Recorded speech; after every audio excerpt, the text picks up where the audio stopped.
Okay, so we're going to go ahead and call Senate Committee on Revenue to order. Madam Secretary, please call the roll. Senator Donyate? Senator Cruz Crawford? Here. Senator Stone? Senator Steinbeck? Chair Neal. Here. All right, so we would like to welcome our audience in Carson City and our audience that may be online or down south. We are going to take the bills out of order today. We're actually going to do AB 133 and then we'll do AB 11. So we're going to go and open up the hearing for AB 133 and call our presenters to the table.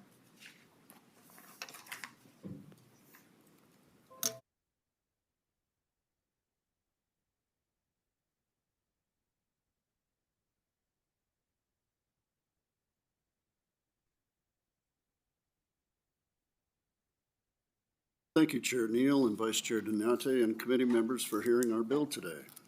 For the record, I'm Assemblyman Burt Gurr representing Assembly District 33 that encompasses Elko, Eureka, Lincoln, Nye, and White Pine counties. My little district. I'm here today to present Assembly Bill 133 for your consideration. The bill originated from discussions with my county treasurer during which I gained a deeper appreciation for the critical day-to-day functions that treasurers perform. These functions are essential to sustaining the services, infrastructure, and programs on which Nevada communities rely. By ensuring our county treasurers have the resources they need, we can bolster their ability to serve our constituents effectively. At this time, I'd like to turn the mic over to Andrew Razor, Treasurer of Carson City and President of the Association of County Treasurers in Nevada, who will provide a more detailed overview of the bill and its amendments. Good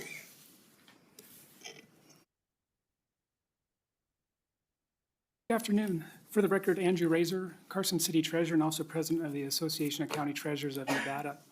I just want to thank you for the opportunity for us to present AB 133. Essentially, AB 133 has 5 distinct parts, and as how a treasurer's office will use supplemental funding as listed in this bill. It provides accountability for the funds. It provides clarity regarding the term of no later than for the close of business. Also provides a formula on how a treasurer's office would obtain or use that 5% of the excess proceeds from the sale of a tax deed property. And it also provides a 10% cap on the fees for a recovery agent that individual can charge to the former owner of a delinquent property. And so this bill actually mirrors language that's already set in Nevada law for county assessors and for county recorders. It sets up a technology fund for them.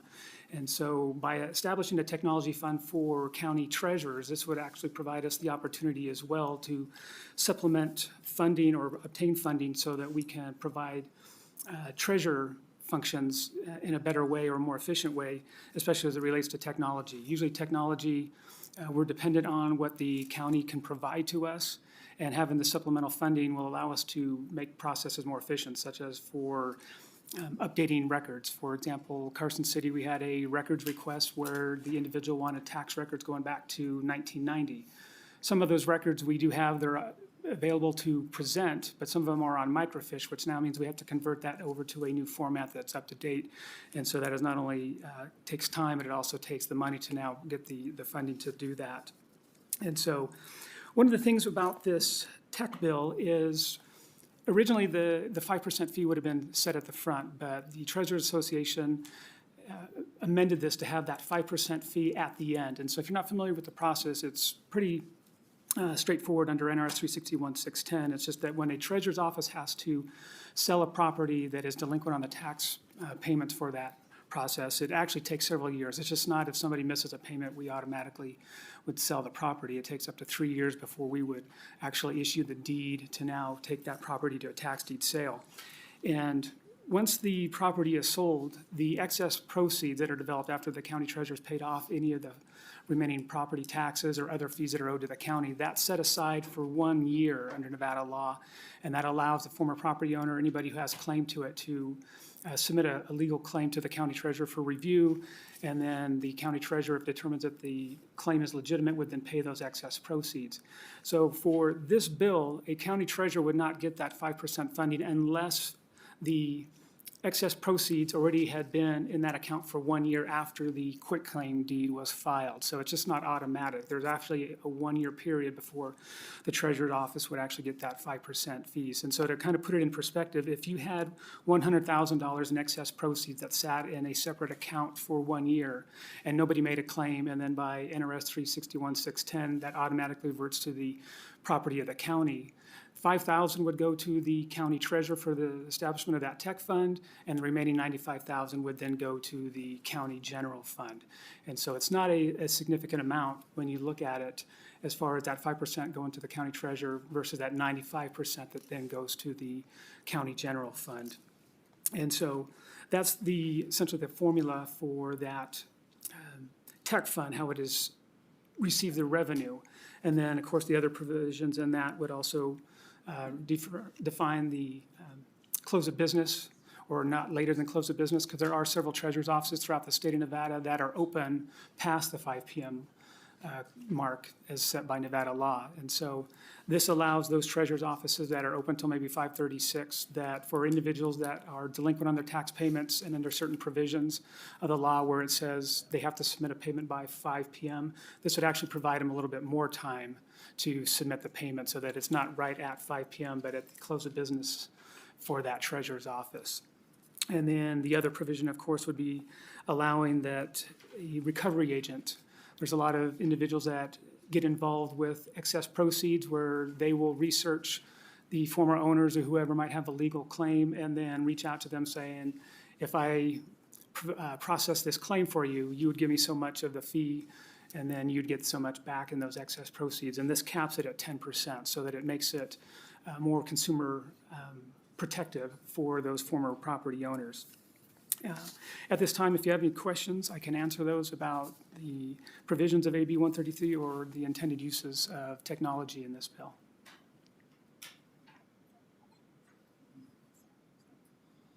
Thank you for the presentation. So if this recovery agent gets involved and they find the beneficiary, if you will, of the property and the funds are expended, the treasurer's not going to get anything, is that correct? Correct. And so you bring up a good point, Senator, is that, again, under Nevada law, the proceeds, those excess proceeds have to stay in a separate interest-bearing account that is separate from other county funds. So if somebody submits a claim for the excess proceeds, say that they were the successor in interest for that property, then if the treasurer agrees and believes that that claim is valid and then pays out that claim and there's no monies left, then the treasurer's office would not get any fees for the establishment of that tech fund. Can you talk, you said the assessor's office and the recorder's office have some kind of a similar stream of income that's used for technology, and we certainly understand the need for that because technology seems to be changing day by day. So can you talk about the parallels and what you're trying to do with your bill? Correct. So both for the assessor's office, I believe that is under NRS 250, and for the recorder's office under NRS 247, the respective laws establish how the funds would be appropriated for their respective tech funds for the assessor or for the recorder. What we have is, it mirrors that language where there's that accountability. So every year, the assessor and the recorder have to provide a report to the Board of County Commissioners advising what they are going to utilize that funding for, what they intend to utilize that funding, and how much is in that account. And that would be the same purpose here, where every July, the treasurer's office would provide a report to the Board of County Commissioners saying, here's how much money's in the fund and here's how much we intend to spend based on the needs that we've identified. And so to go back to your question, yeah, the assessor's office and recorder's office do have the funding. I'm not exactly sure on the exact specifics as to how it's done. But for example, when there's filing or recording fees with the county recorder's office, so much would go into that funding or that mechanism. And so for us, the funding mechanism would be that 5% after the 1-year period has transpired where nobody has submitted a claim for the excess proceeds. Then just lastly, I think I read the bill right, where in 3 years, if the funds aren't used, that 50% of it will revert back to the county. So that gives me the impression that there might be some significant funds that go into this account. Is there any cap on the amount of money that can go into these accounts? There's no cap right now that's been established. What that 3-year mark is, that's another sense for accountability. It's showing that when the county treasurer hasn't utilized those funding and it continues to roll over, the idea was not to make it, quote, a slush fund. And so that when you have the accountability, but then when the Board of County Commissioners looks at it after 3 years and says that there's no progress in these funds being spent, then they may revert up to 50% back to the general fund for the county to say that, you know, they're not being used and now we're going to revert it back to county use. If I might, excuse me, if I might, Senator, also through you to the Senator, there won't be, except in one county, possibly, any really rollover funds to work at. Clark County may have that ability. Lincoln County, if they get $800 in 3 years, it'll be a good thing. When you only have when only 5% of your county is privately owned, very little of it goes back for taxes. So it's just a mechanism to try and help. It's the treasurer's fund is at the tail end of the economy. The assessors and recorders is at the front end. They get it up front with the fees. Treasurer's office gets it after everything's done. It's a step in the right direction.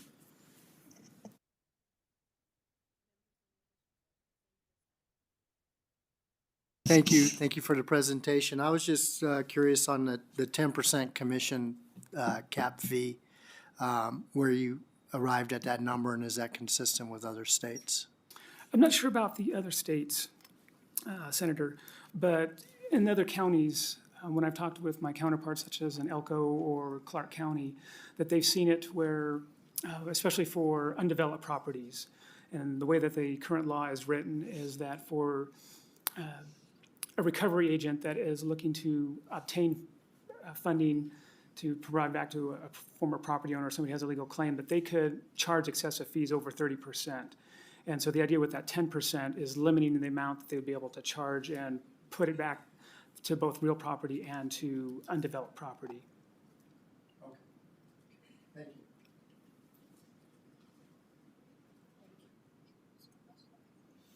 So I have a couple. They're super simple though. How many? I'm going to start with the first one. So is there an actual budget for technology that is coming from any of the counties, in any of the counties for the treasurer? Senator Neal, again, Andrew Razor for the record. I will use my county or city as an example. For Carson City, we have a regular budget, but most of that is going toward salaries and some of our other expenses. If we do have to pay for a big tech ticket item, such as like our DevNet tax system, that would have to be budgeted for that through our regular budget process. For the other counties, based on my conversations with them, it would be something similar to where they're getting any tech supplements from their regular general fund account. So meaning that the Board of County Commissioners would have to provide them or approve that system update or any tech related items that they would need. And how much interest do you expect to accrue? So I guess it's in the 1 year. Correct. So how much interest could you accrue? So Senator New, that would be based on what the bank rate is. So because it has to be set aside into a separate account per Nevada law and accounted for. So it would be what the bank rate would provide for that account. So it depends on one, how much the fund is, but whatever the interest rate is for that account. It could vary, I guess, depending on which bank you're utilizing for the county doing their business. Final question. In the actual bill, I know you guys agreed to this 50% of any of the balance being expended. I just don't know why. Because in your example, when you were saying if 100,000 is accrued and then 95,000 goes to the county and then the treasurer would keep 5,000, then if you didn't expend the 5,000 and they were able to sweep, then it would be 2,500. I'm just using your example that you would be able to keep. Correct, yes. So Senator Neal, in that example, that would be after 3 years. And so that would, I think there was an additional item that wanted to be put in there as far as accountability to make sure that it didn't become what was identified as a quote slush fund, so that it would just keep rolling over and essentially compel the treasurer's office, if you have this funding, then to use it, not just to let it sit there. In my conversations with the other county treasurers is they don't anticipate that their tech funds are going to get that big or kind of large enough that they wouldn't be spending it. And for items, you know, that could be everything from getting PDF or Adobe Acrobat for, like I mentioned, microfiche to update technology for different processes or servers to help make it more efficient in their office. So in my conversations with the other treasurers, they have all identified that, yeah, they would use it. One, or actually two offices have talked about trying to implement kiosk payment systems for the larger counties so that they can provide more of a service to their constituents, or language-based services for those who have different languages in use in their county. So the idea is that it would be used. I haven't talked with anybody yet that has not identified a use for the funds, that it would revert back and then they would not have the funding like we're talking about. I get it. I just don't think it's a large enough amount to negotiate a sweep, but that's my personal opinion. Assemblyman Gurr for the record. And I agree with you, Senator. It's not a large enough amount, so the counties may not ever touch it. They just have the right to sweep it. So they don't have to sweep it, and they don't have to, if it builds enough, they don't have to keep funding the tech stuff. And they can look at it, I think individual counties, we're trying to give them the opportunity to look at their own business and help, it'll help the county, so they won't have to fund tech buys, and it'll help the treasurer. I appreciate that. I just, you know, why not have the sugar and the salt? But I digress. So, members, any additional questions? I mean, I actually want to strip that part of the bill, but I'm going to leave your bill alone. So, with that, we will go ahead and open up for support. Senator, one more time, if you want to do that, I think everybody would be happy. But if you don't, it's fine too. Well, I just don't want, you know, the counties to run over into the governor and then veto your bill. And like I said, there's probably would be in a position to do that. And they're just fine with the way it is. Thank you.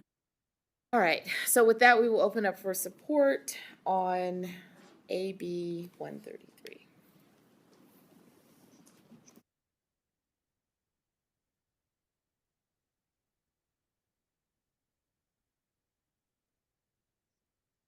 Good afternoon, Chair Neal, Vice Chair Doñate, and members of the committee. For the record, Jennifer Berthiaume, that's Berthiaume, Government Affairs Manager at the Nevada Association of Counties, or NACO, whose members represent all 17 counties. Our members view the Treasurer's Office as an important and very public-facing county service and appreciate that this bill provides new guidelines for handling excess proceeds from property sales, ensuring that a portion of those proceeds are reserved for technological improvements. This has the potential for long-term benefits, not only for property owners, but for the efficiency of county operations overall. This allocation of funds will help all 17 counties improve systems, making it easier for taxpayers to interact with and access government services in the future. For these reasons, NACO is in support of AB 133 and would like to thank Assemblymember Gurr for bringing this bill forward. Thank you. Is there anyone else in Carson for support? Is there anyone down south in support? Seeing none, we will go to the phone lines. Is there anyone on the phone line for support for AB 133? If you'd like to testify in support of AB 133, please press *9 to take your place in the queue.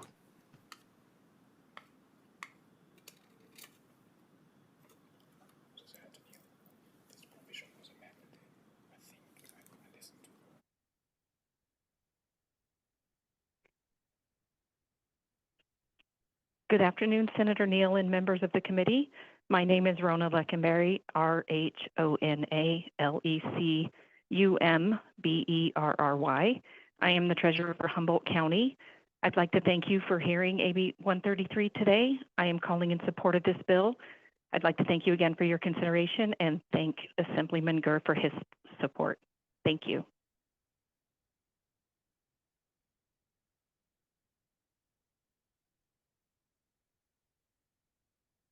Next caller. Hello, this is Sean Frainer. That's ShawnFrehner.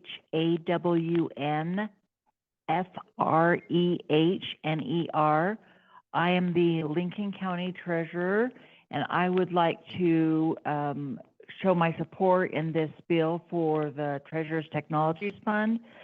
There are a lot of things that I know when we were talking about Lincoln County and the small amount that Lincoln County will receive from this, it's still a move in the right direction for helping us to be able to provide technology funds to protect our constituents' money, our county's money in fraud prevention. There's so many things that every time we turn around, there's always a way that someone's trying to break through all of our fraud protections. And so this gives us the ability to be able to continue on and research and have that available for us. And when we were talking about kiosks, even for the smaller counties, for Lincoln County, we're quite a large area. So having a kiosk, which I don't know how long it would take us to be able to afford a kiosk, but to be able to have a kiosk and be able to have it in a different part of our county would be a huge benefit for our constituents. So again, I'd like to thank Assemblyman Gurr for his time and efforts on behalf of this bill, and Lincoln County Treasurer would like to support this bill. Thank you. Thank you for that. Next caller.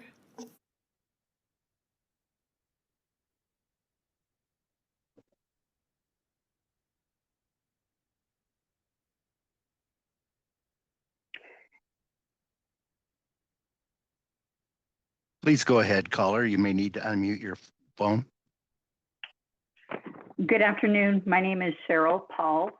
That's Paul. I'm the Elko County Treasurer, and I'm in support of this bill and many of the things that Lincoln County Treasurer mentioned about the need for technology. I fully support, and I appreciate Assemblyman Gurr for bringing our bill forward, and I am in full support of this bill. Thank you. Thank you for that. If you have recently joined, if you have recently joined and would like to testify in support of AB 133, please press *9 to take your place in the queue.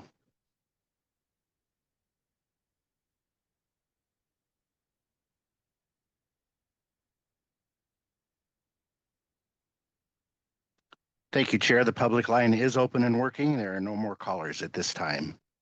Thank you for that. So we will go ahead and open up for opposition to AB 133.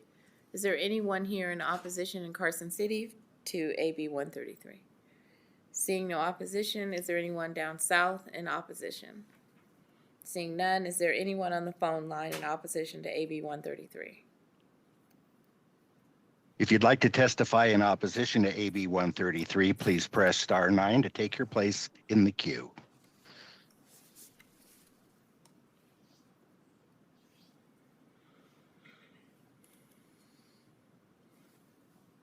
Public line is open and working. There are no callers at this time. Okay, thank you for that. So we will go to neutral. Is there anyone in Carson City in neutral for AB 133? Seeing no one in neutral, is there anyone in neutral in Carson City? I mean, in down south? No one. Is there anyone on the phone line in neutral? If you'd like to testify in neutral for AB 133, please press *9 to take your place in the queue.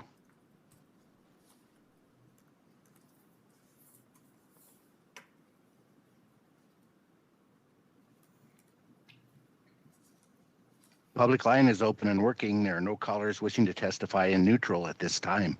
Okay, thank you for that. Assemblyman Gurr, do you have any closing remarks? All right, so seeing no closing remarks, we will close the hearing for AB 133 and open up for AB 11.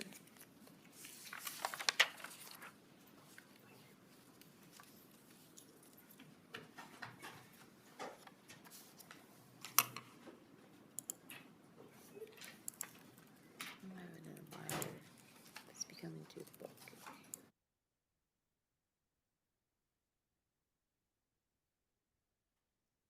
Again.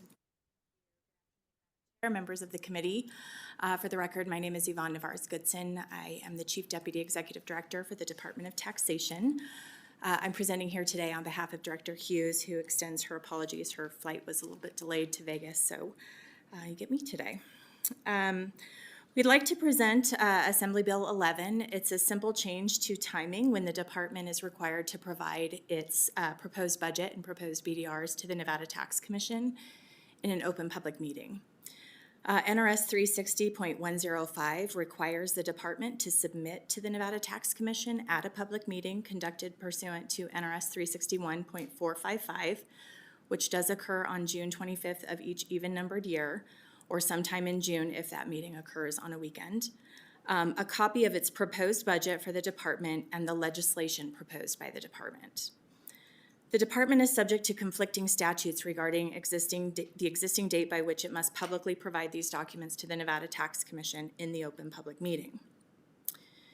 In June of each even-numbered year, the department's budget is not yet built. Agency budget requests must be submitted by September 1st of each even-numbered year, and the department's enhancement requests are incorporated into the governor's recommended budget, which remains confidential until the State of the State address.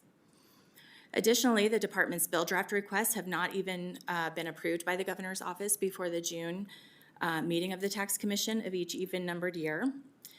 Bill draft requests are submitted to the governor's office, are due to the Legislative Council Bureau by August 1st, and pursuant to NRS 218D.175 and NRS 218D.580 subsection 4, BDRs approved and submitted by the governor's office are not public until they are pre-filed. The department would like to revise the dates by which it must present these documents to the Nevada Tax Commission in an open public meeting to January of every odd-numbered year to avoid these confidentiality and timing issues. Before bringing this bill forward, we researched the intent behind the original language. This language was put into statute in 1997. Reading the legislative history, the Nevada Tax Commission's chair at that time provided testimony on May 22nd, 1997, to the Senate Committee on Taxation, indicating that the Commission's intent was to ensure that the department communicates with the Commission as its policy-setting body regarding proposed legislation and budgetary issues. The intent did not appear to necessitate any specific timing for this purpose. The change in dates in AB 11 would not prevent the Commission from directing the department to include an item in its budget or to pursue certain BDRs regarding a specific item that the Commission requested. With AB 11, the department would still publicly communicate with the Commission on final budget submissions and BDRs, just on a different date when they are no longer confidential as a matter of law. Additionally, since this language was originally adopted in 1997, it is possible that the budgetary process and BDR process were a lot different than it is today, and a June timeframe may have been reasonable at that time. From our research, we found that in 1998, Nevada's voters approved the constitutional amendment limiting the legislative session to the 120 days. Prior to this change, the legislative session would have started on the third Monday of January. This change may have affected the timing for budgetary and BDR purposes at that time.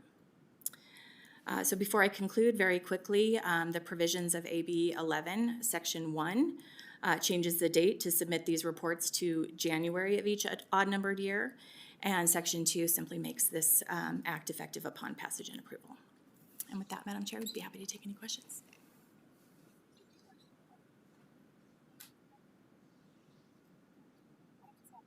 So how were you managing confidentiality before?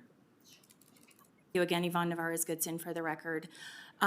Based upon the existing statutory provisions, the executive director at the June meeting brings forward to the Nevada Tax Commission that we are still in the process of working on our budget and BDR proposals, and that we indicate that we'll present those as soon as they're not confidential as a matter of law.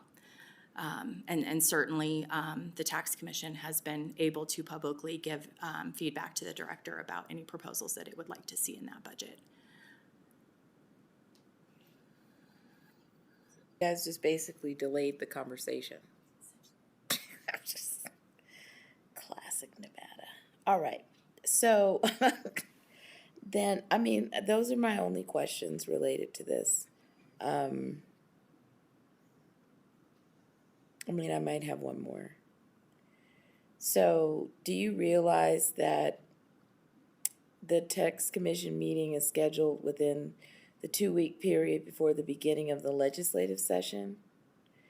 And how will you comply with the law and the State Budget Act if the bill was approved? Thank you again for the record, Yvonne Navarez-Goodson. Yes, we do realize that the January meeting is scheduled in odd-numbered years 2 weeks before session.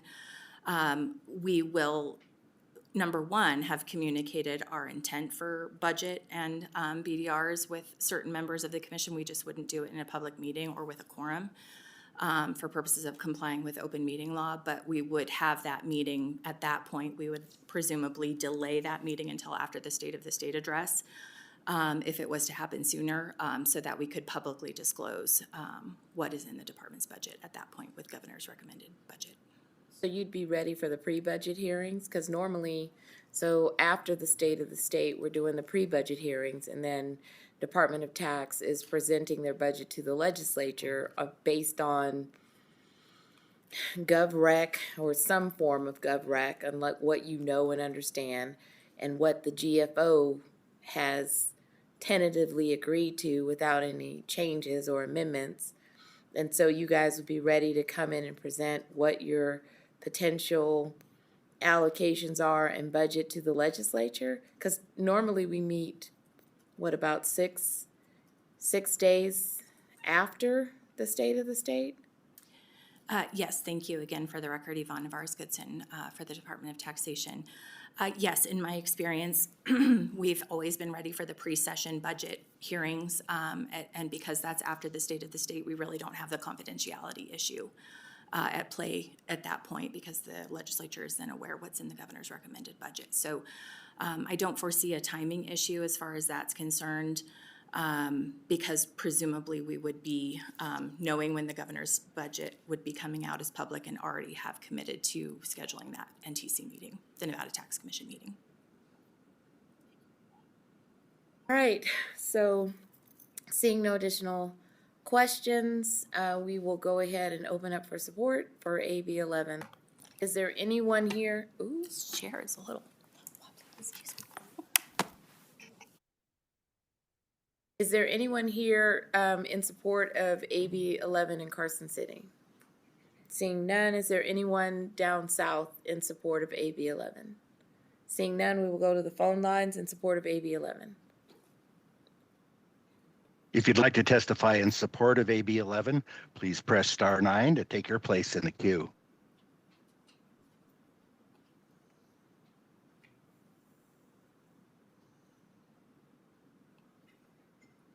Chair, the public line is open and working, and there are no callers wishing to testify in support at this time. Okay, thank you. Is there anyone here in Carson City in opposition to AB 11? Seeing no opposition, is there anyone down south in opposition to AB 11?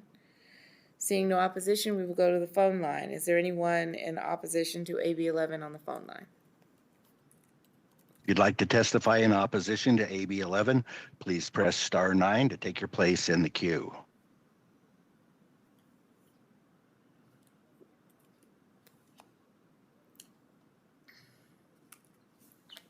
Good afternoon, Chair and members of the committee. My name is Kimberly Fergus, F-E-R-G-U-S. First, I want to do a shout out to Senator Neal for asking all the questions I wanted asked. Thank you. However, I rise in respectful opposition to AB 11. While this bill may seem like a productual update, it prematurely shifts the Department of Taxation and Budget and Legislative Planning to January of odd-numbered years, a time when full revenue data for the prior fiscal year is incomplete or outdated. By contrast, a June meeting in even-numbered years allows the department to base its proposals on actual year-to-date data, not projections from the previous year. That extra 6 months offers critical insight into trends of sales tax, business activity, and economic shifts that directly inform responsible budgeting and policy making. Rushing this process forward to January undercuts that accuracy. The department and the tax commission should be working from the most current financial pictures available, not from lagging indicators. I urge the committee to preserve the June schedule and vote no on AB 11. Thank you. Have a great afternoon. Bye-bye. Thank you. All right, is there anyone else on the phone line in opposition?